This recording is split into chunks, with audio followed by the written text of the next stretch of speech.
Hello दोस्तों, नमस्कार। मैं आरती शुक्ला आप सभी के बीच एक लोकगीत लेके आए हैं। कैसा लगे कमेंट करके ज़रूर बताना। जब हम चले सज के बजरिया, जब हम चले सज के बजरिया, कौन दही जरा लड़ावेला नजरिया, कौन दही जरा लड़ावेला नजरिया, काली माई ओकर रहिया देखाई दियो, काली माई ओकर रहिया देखाई दिया।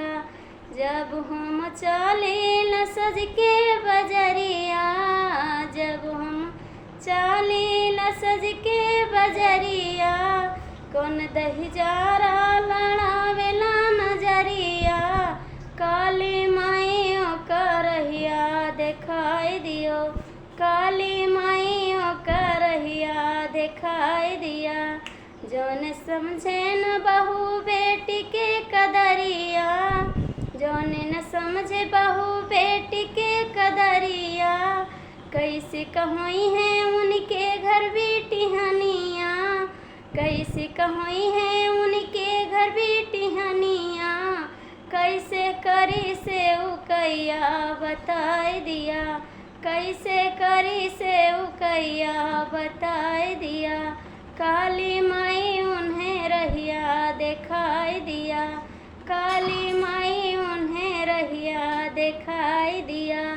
जब हम चले रवही रे बजरिया, जब हम चले लवही रे बजरिया, लौंडे मारेला नजरिया बताई दिया, लौंडे मारेला नजरिया समझाई दिया, काली माई उन्हें रहिया देखाई दिया।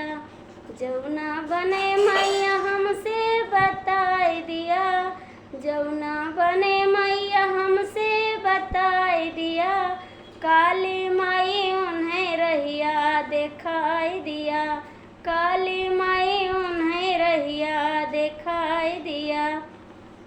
जब हम चले सज के बजरिया, कौन दही जरा लड़ावेला नजरिया, कौन दही जरा लड़ावेला नजरिया, काली माई उन्हें रहिया देखाई दियो, काली माई उन्हें रहिया देखाई दिया।